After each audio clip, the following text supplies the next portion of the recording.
इसके बाद हम एंटी अमीबिक एजेंट्स के बारे में समझ लेते हैं। सबसे पहले हम इसके डेफिनेशन को देख लेते हैं। द ड्रग्स और medicines that are used in the treatment of amoebic infections are called as anti amoebic agents.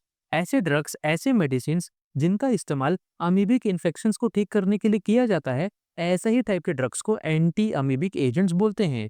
इसके बाद हम classification of anti amoebic agents के बारे में समझ लेते हैं। अगर हम बात करें इसके क्लासिफिकेशन की, so anti amoebic agents total दो मेन पार्ट्स में क्लासिफाई होते हैं।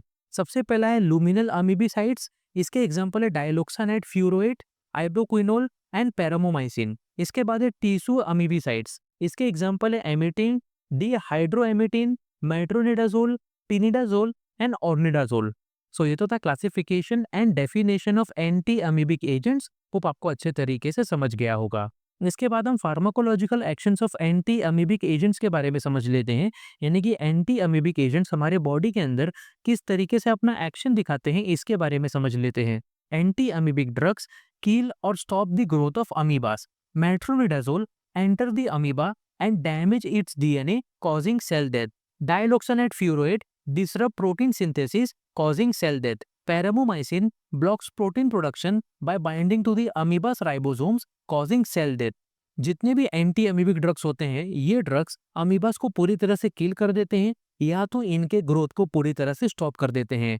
मेट्रोनिडाजोल इसी अमीबा के बॉडी के अंदर जाता है एंड इनके डीएनए को पूरी तरह से डैमेज कर देता है। डैमेज होने की वजह से इस अमीबा का डेथ हो जाता है। डाइलोक्सानाइड फ्यूरोएट इसी अमीबा के प्रोटीन सिंथेसिस को पूरी तरह से डिस्टर्ब कर देता है, जिसकी वजह से इनका डेथ हो जाता है।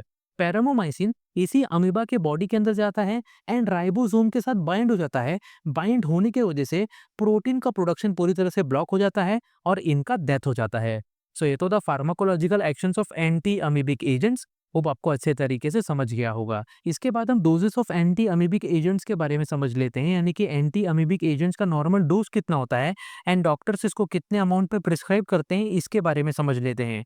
सबसे पहला है डायलोक्सानाइड फ्यूरोएट। डायलोक्सानाइड फ्यूरोएट का नॉर्मल डोज होता है 500 मिलीग्राम, जिसको ओरल रूट के जरिए डेली दिन में 3 बार लिया जाता है। इसके बाद है आयोडोक्विनोल। आयोडोक्विनोल का नॉर्मल डोज होता है 650 मिलीग्राम, जिसको ओरल रूट के जरिए डेली दिन में 3 बार लिया जाता है। इसके बाद है मेट्रोनिडाजोल। मेट्रोनिडाजोल का नॉर्मल डोज होता है 750 मिलीग्राम और इसको भी डेली दिन में 3 बार ओरल रूट के जरिए लिया जाता है। लास्ट है टिनिडाजोल और इसका नॉर्मल डोज होता है 2 ग्राम और इसको भी ओरल रूट के जरिए डेली दिन में 1 बार लिया जाता है।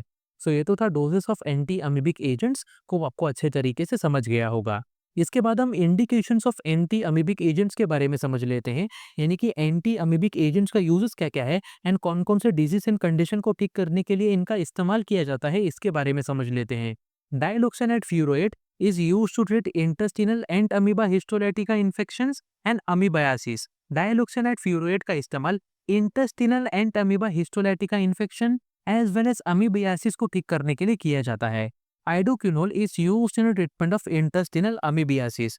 आइडोक्विनोल का इस्तेमाल इंटेस्टिनल अमीबियासिस को ठीक करने के लिए किया जाता है। Metronidazole is used for amoebic dysentery and liver abscesses. Metronidazole का इस्तेमाल amoebic dysentery and liver abscesses को ठीक करने के लिए किया जाता है। Tinidazole is used for amoebic dysentery, intestinal amoebiasis and liver abscesses. Tinidazole का इस्तेमाल amoebic dysentery, intestinal amoebiasis and liver abscesses को ठीक करने के लिए किया जाता है। सो ये तो था इंडिकेशंस या फिर uses of anti amoebic agents. Hope आपको अच्छे तरीके से समझ गया होगा। इसके बाद हम Contra indications of anti amoebic agents के बारे में समझ लेते हैं। यानी कि कौन कौन से ऐसे डिजीज होते हैं, कौन कौन से ऐसे कंडीशंस होते हैं जिस दौरान एंटी अमीबिक एजेंट्स का इस्तेमाल नहीं करना चाहिए, एंटी अमीबिक एजेंट्स को अवॉइड करना चाहिए। सबसे पहला है एलर्जिक रिएक्शन और हाइपर सेंसिटिविटी रिएक्शन। अगर किसी पेशेंट को एलर्जिक रिएक्शन या फिर हाइपर सेंसिटिविटी रिएक्शन है, तो ऐसे कंडीशन में एंटी अमीबिक एजेंट्स का इस्तेमाल नहीं करना चाहिए। इसके बाद है सीवियर लिवर डिजीज। अगर किसी पेशेंट को काफी ज्यादा सीवियर लिवर डिजीज है, तो ऐसे कंडीशन में एंटी अमीबिक एजेंट जैसे कि मेट्रोनिडाजोल या फिर टिनिडाजोल का इस्तेमाल नहीं करना चाहिए।